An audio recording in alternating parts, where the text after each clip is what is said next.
In today's video, I'd like to talk about existentialism and whether or not it's about inventing meaning.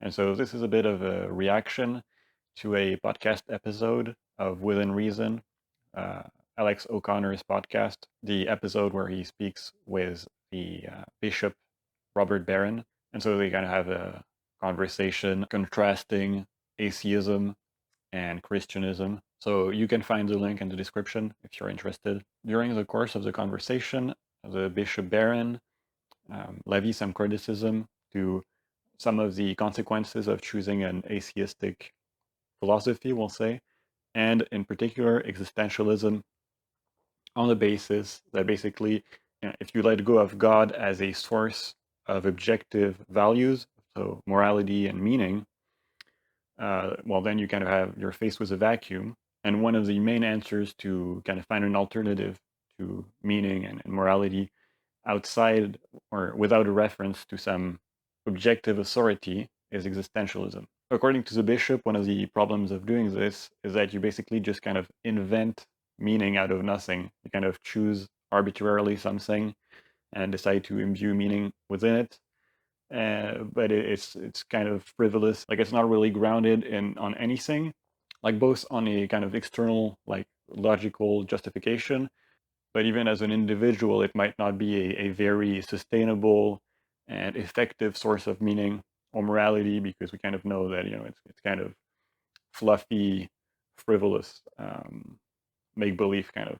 To an extent, I agree with this criticism in that I think that many answers to nihilism, the general philosophical idea that nothing has intrinsic meaning, that kind of comes with the symbolical death of God, so to speak, are unsatisfactory. Some of the alternatives to the religious path, right, are just kind of a form of hedonism, where the idea is just like basically I'll just do what I like doing, and kind of a cousin of existentialism, which are where does one start, where does the other end, which is called optimistic nihilism, which is the idea that nothing really makes sense or has meaning in itself. But because nothing has meaning, then you're also free to just follow whatever you're interested in, whatever you're passionate about. And so I do agree that I find those answers unsatisfactory and unsustainable, I'd say, over a long time. I mean, like, I don't know, maybe some people can, fuel their entire life on hedonism. I think that for most people, after a while, it's not enough anymore. Like, just pure enjoyment is, it's nice. But after some point, if you don't have any greater overarching meaning, then it starts to not be as fun, and you kind of start gradually descending toward depression. Personally, I'm also not a big fan of optimistic nihilism, although like I'm a proponent of existentialism, so to an extent you could say it's just like aesthetic preferences, but usually the way I have heard its proponent talk about it does feel like kind of a shallow, oh, I can just do whatever I want, kind of superficial answer. I don't think it really addresses the issue of nihilism and like the loss of the potential loss of meaning with the gravitas and deference that it requires, in my opinion. I also agree that if the framing you choose is that you're inventing meaning, like obviously it kind of depends on how you present it and then the way you talk about it. But I agree that there's like kind of a pretty frivolous way to go about it that I don't find satisfactory personally. And I also don't think that it's very robust. If you get like some challenging moments in your life, or some, yeah, I don't know how solid it can sustain struggle, hardship, and loss of faith, so to speak, whether it's religious or not. So on this point, we agree.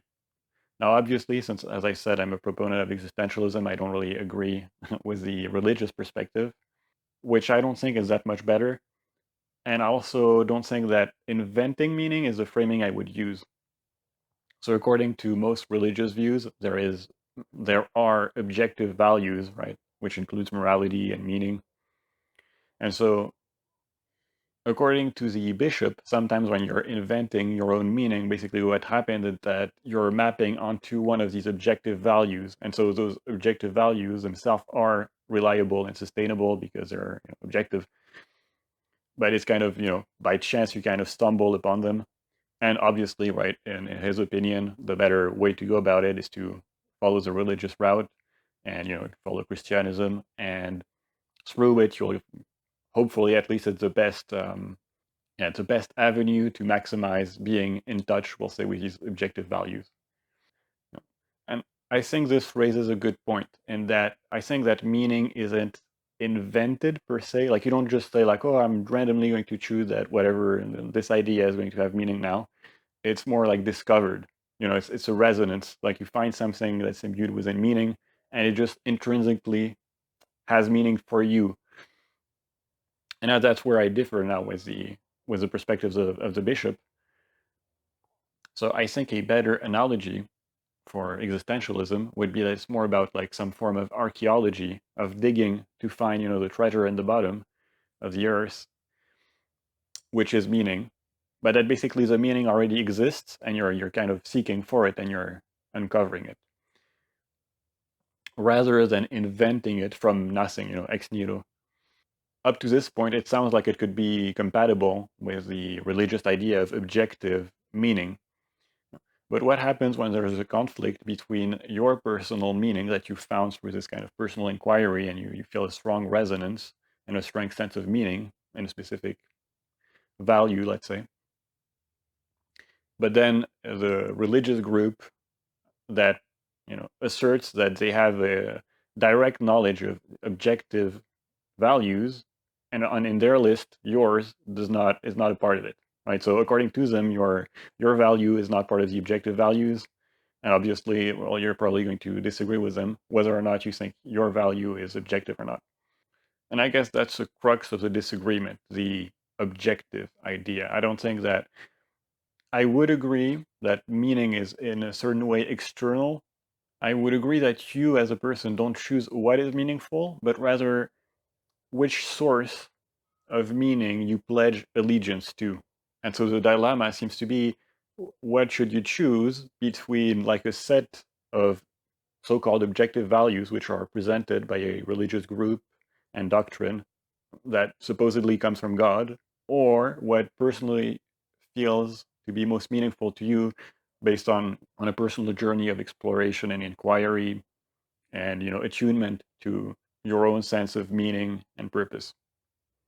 Since I believe that existentialism is the best answer to this conundrum, right, I think that you should pursue your own personal sense of meaning, what seems to resonate most with you.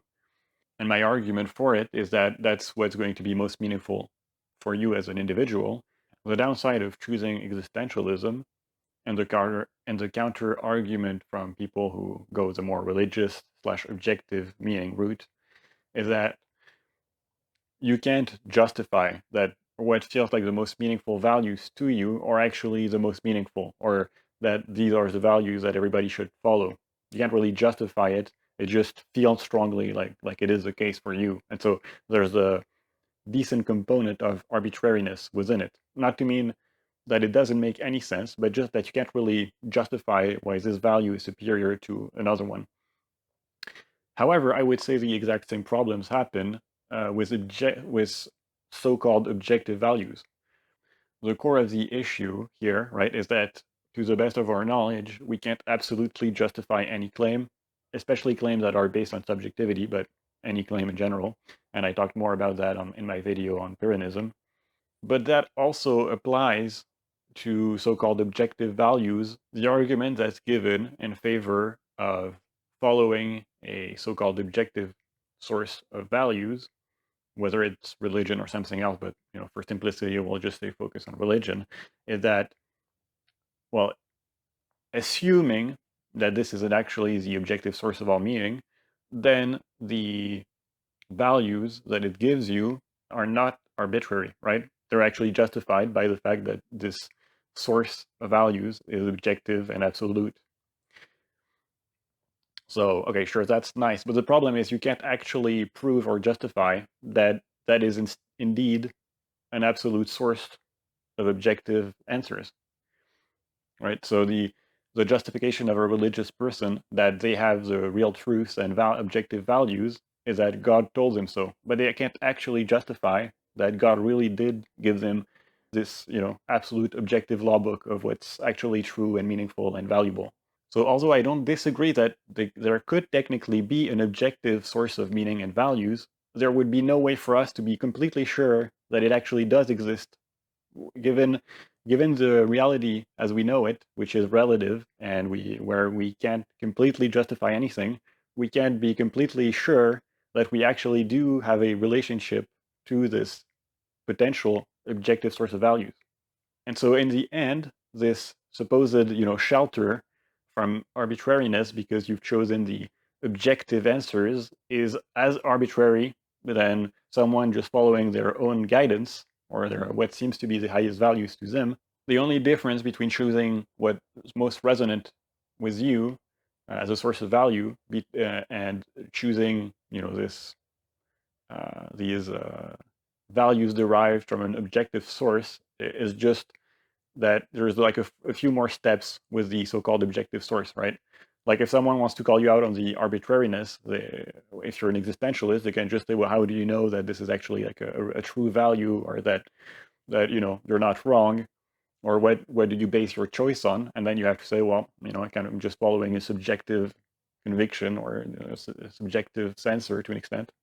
And so, someone may say, well, you can't prove it. That's kind of arbitrary to an extent. That's not like solid grounds to assert one value above another.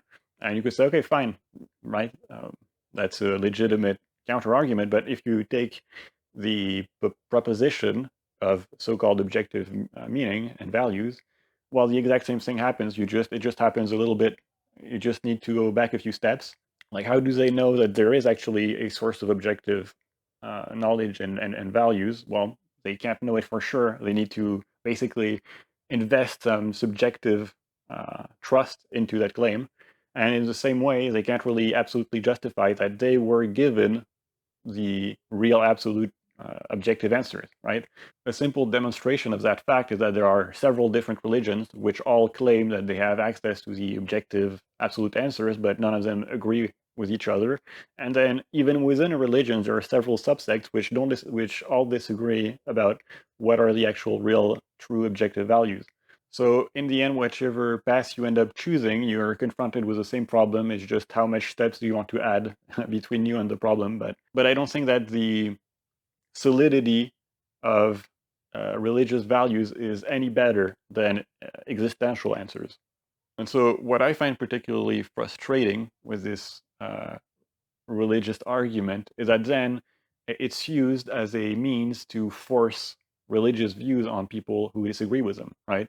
Like, oh, well, my set of values come from God or whatever objective source of values, and so I've got the right to basically, steamroll yours and enforce them on you because I have more grounding than you do. But in truth, they don't. Seeing as there's no absolute way to justify any set of value, I don't see any reason why you shouldn't choose yours or those that are most resonant with you, because as far as I can tell, that's the most that was what will end up being most fulfilling. And in the end, it's not like you have any of a weaker position than anybody else. Another thing about this that I find a little bit annoying is that to an extent, having this need for this objective source of answers is kind of a cop out, in my opinion, right? It's like a way to try and extract yourself from this general uncertainty. I completely empathize with the quest to find, the best answers you can find, but this absolute need for an objective source of answers, to me, is just like kind of a cop out where you don't have to take any responsibility for making choices or, kind of taking a shot in the dark.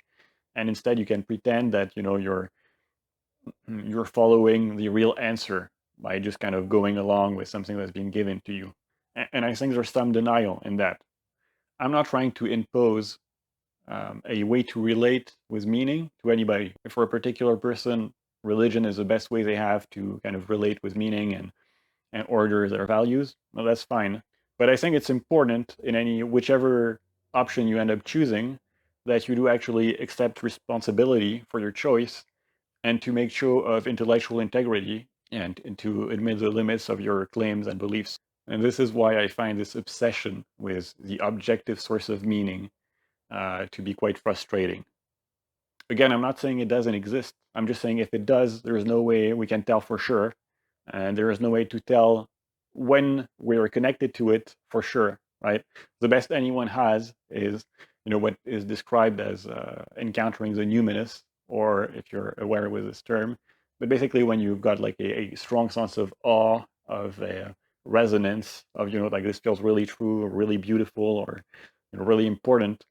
That's the best anyone can tell. That's not a foolproof answer, but that's the best we can do. Now, for some people, that aligns with some religious dogma, or set of teachings. For others, it doesn't. For some, it's kind of a mix and match. And so I think that this, experiencing the numinous is the best compromise you can have, because you're not just inventing it, right? It's happening to you. You're more like you're witnessing it. In the same way that you notice your preferences. You don't choose them. You don't choose which food is going to taste the best to you. You just notice it in the same way you notice what is most meaningful to you. And there is some consistency in there. Now, it might change a little bit over time, but usually if something feels really meaningful to you, it will do so over a decent period of time, right? So it's not completely random. And in the end, any belief system will be, based upon this phenomenon to an extent.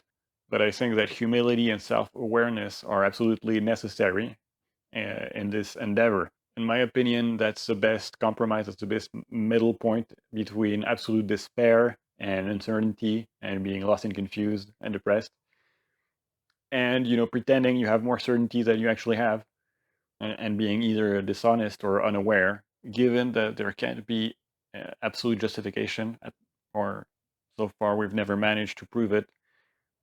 In my opinion, the best answer to this situation is to follow your own relationship with the numinous to the best of your abilities, but while acknowledging the limits of what feels meaningful to you. So being humble and being tolerant of difference, because other people might have a different relationship with the numinous, and who are you to say that they are wrong, right? I mean, you don't really have any better justification for yours than they have for theirs. As long as they're not being an active threat to you, in my opinion, you don't really have much of an argument to prevent them from following their path. And the same that they don't have a good argument to prevent you from following your path.